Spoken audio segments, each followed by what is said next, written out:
Okay, here's the third step to good communication. And this is so important. Read the effect you're having.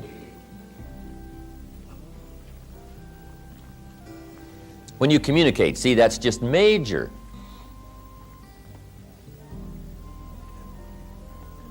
Study your audience, whoever your audience may be. If it's one of your children, you just study what's happening to them while you're talking. Right? Look in their eyes, look in their face. Analyze what's going on between you and whoever you're talking to, another person, whether it's a business conversation or a social conversation. You've got to be keenly aware of what's happening to whoever you're communicating with. Now, a real challenge is communicating with an audience. We had about 1,200 people the other night in Orange County, right?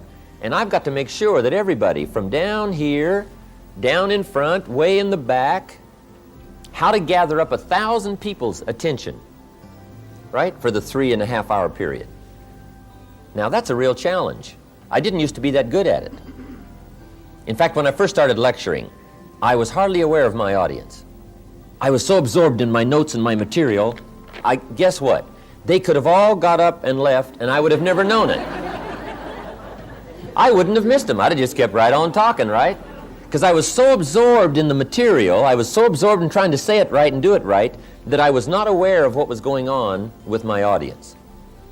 But you've got to read the effect you're having for a really effective communication. Now, if it's just an informal communication situation, you can just ask the question, do you read me?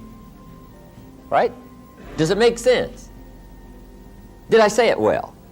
And you get this feedback right. So you can actually start checking how you're doing with somebody if it's informal. You can just ask, okay? Now, what you've also got to learn to do is read some of the subtle things that are going on with whoever you're talking to. Because especially humans, or especially adults, you know, when we get a little older, we have these tricky ways of looking like we're interested when we're really not. And if you want to be a good communicator, you just got to pick up some of those signals. Now, part of it you can pick up by what we call body language. Some people just sort of quickly disclose their feelings about whether or not you're effective or it's coming across, and they just sort of relay to you by their, what we call body language. It's kind of a new study. I haven't studied that much about it, but there is a book called How to Read a Person Like a Book. How to Read a Person Like a Book by Nuremberg. You just might make a little study on that. Now, don't get too involved in it, because sometimes you can so watch somebody in the way they blink their eyes, and you know, you're looking at their ears and looking at their hair, and now you get too carried away and trying to figure out, you know, all about them. But you can get some indication. But here's what'll play you good no matter what. It's called just pure common sense. You just look at somebody, you can kind of tell. If somebody just folds their arms and they tuck their head down like this, sure enough, you've probably got some more selling to do. I mean, you've got to pour it on, or maybe you should change the subject, or maybe you should quit, right? You just kind of analyze, you know, what's going on here, right? Some things are just fairly obvious. You know, if a guy's leaning toward the door like this, it's probably a sign, right? I mean, you say, oh, I got it, right? Clear. I've got a good word for the common sense approach, and it goes like this. Let the obvious be your best teacher. Whatever you do, don't ignore the obvious. You know, sometimes we say, oh, it couldn't be. Yes, it probably is.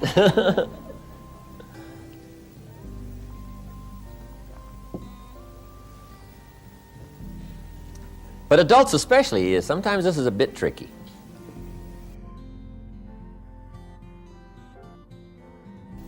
People smile, nod their head like this, and they got you shut off, and you just don't know.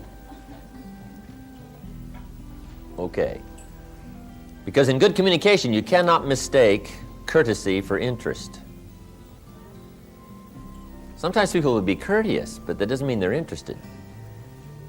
Now, if you mistake their courtesy for their interest, now, see, you've lost the hold on good communication.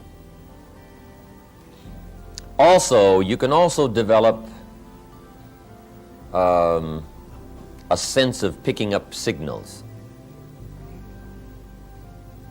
I think the women probably have it over on the men when it comes to this sort of sixth sense of being able to tell, no matter what the situation looks like.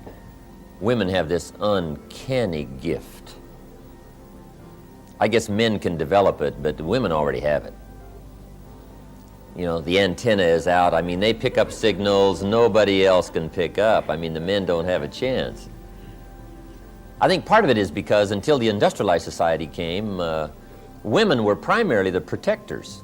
The man was the provider, right? He was gone. He was out there getting the game or whatever, and the woman was the protector. So I think the woman has devised these incredible sensitivities to danger and what's going on, what's happening. They're uncanny. Even the Bible says there's sheep and there's the shepherd, and then there's the wolves. That's what it says. Life is kind of like that, shepherd and sheep and wolves. It says also some wolves are so clever, they've learned to dress up like sheep and talk like sheep, I guess. That's what it says. Some are wolves in what? Sheep's clothes. Now, see, you got to be clever. Huh. The man says, well, looks like a sheep, talks like a sheep. Woman says, ain't no sheep. I mean, take my word for it.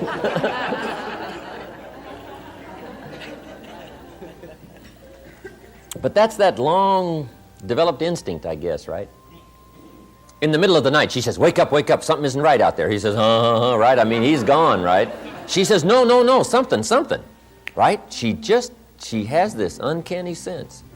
So that's part of, being able to read is picking up, Mr. Schoaf called it signals. He says we all throw off signals, vibrations. I don't understand all I know about that. But have you heard the expression, a dog can tell whether or not you're afraid of him? I guess that's true. We throw off a certain kind of signal, and animals, right, they just pick it up, they know. And you can't fake them out, right? You can say, I'm not afraid of you. Dog says, who are you kidding, right? I mean, come on. Okay, being able to read. That's so important, reading your audience. How you're doing. Should you speed up? Should you slow down? Should you change the subject? Should you be a little stronger? Just be more aware of whoever you're talking to. Right? Look a little more intently at somebody. Try to pick up what's happening between you and the audience or the person or the child or the business partner. You can't believe how it will affect your ability to communicate if you'll practice this part of picking up what's happening between you and someone else. Now here's number 4. Then we're going to take our first break.